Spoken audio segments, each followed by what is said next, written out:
One, two, three, funk it.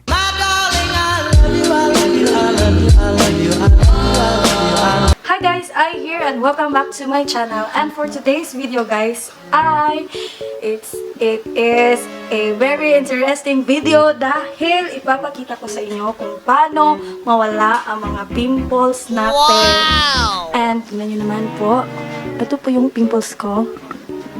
Yan, problema ko yan guys. Yan, problema ko yan guys. Yan, problema ko yan, guys. Oh, no! So, hindi nagpo-focus ang camera. But, yan. So, itong product na to ay proven and tested ko na po. Dahil ginamit ko to 2 years ago. Tapos, na-stop lang siya last year dahil pandemic. At saka masyadong, hindi naman masyado, a little bit pricey lang po. Kaya, hindi ko siya nabili. Kasi nagtitipid-tipid. So, ngayon ay itatry ko ulit yung starter kit para mawala yung mga pimples ko at saka mga dark spots ko. So, before that, may isang tip ako na ipapagawa sa inyo. Before kayo gumamit ng mga facial kit, siguraduhin malinis yung mukha nyo. So, for that, ay mag-facial muna ako bago ako gumamit ng product sa mukha ko. Para malis muna yung mga unclogged na mga pores. Yan, tsaka yung mga dark spots, tsaka blackheads. So, yun guys, pupunta na ako ng SM at magpapa-facial lang ako. So, see you!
A few inches later.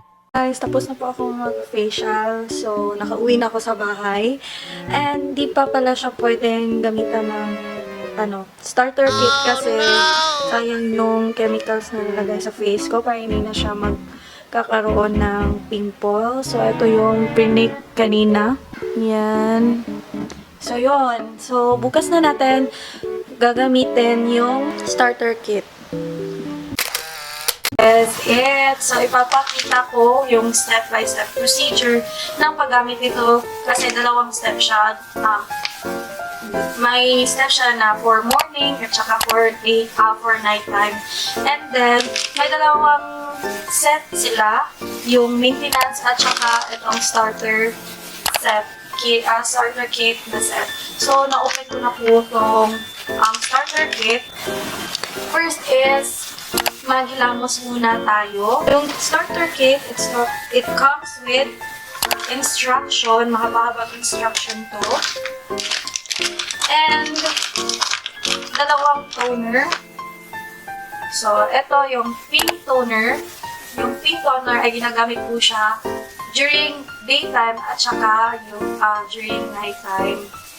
So, itong pink toner. Ito namang Ultimate Clarifying Lotion ay ginagamit po siya during nighttime lang po. So, meron silang tatlong cream. So, ang cream, yung unang cream is ito yung Collagen Placenta with SPF 70. Ito po yung ginagamit ko before mag-foundation. So, kailangan natin na protektahan yung face natin under the heat of the sun. Ma-minimize yung mga wrinkles, saka upang hindi magkaka-pimples. So, ito po yun. Ang nakaganda po nito is may collagen at placenta siya na nakakabata sa skin. Face nyo. And ito is the ultimate night cream. So, itong cream na to ay ginagamit during night lang. So, yan. And this one is the repair cream or yung exfoliating cream. Ginagamit po ito pag nagkaka-peel off na yung face nyo, gamitan nyo siya. Pero hindi po ito ina-advise na gamitin daily.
So, I'm back guys and it's already, by the way, it's already 1 month na nagamit ko tong product na to and so far, maganda naman. So, ito po yung resulta after 1 month na ginamit ko. Pumuti yung mukha ko and meron pa din siyang panibagong pimple po to. Meron pa din po siyang mga scars pero naglighten na siya and then dewy effect na po yung mukha natin. Thank you for this product. And you know guys, bagong ligo po tayo and hindi po ako gumamit ng foundation for this para makita nyo po talaga yung tunay na result ng starter kit. Naglagay lang ako ng lip tint at saka eyeliner and eyebrow. So, kasi kilay is life. Hindi naman parang dark kilay ko. But anyway, for the product, yung nagustuhan ko is bumalik na po yung mukha ko, charot. Inenamiss ko po tong ganitong effect na parang Korean tayo, parang mga K-pop tayo, kahit hindi. Anyway, I'm so happy with this product. So that's it for today's vlog. I hope na na-enjoy kayo at nakatulong tong vlog na to. If you like this video guys, please give me a comment and a thumbs up. And sa hindi pa nakakapag-subscribe, please subscribe na po. And click the notification bell beside para updated kayo sa next video ko. Thanks! Bye!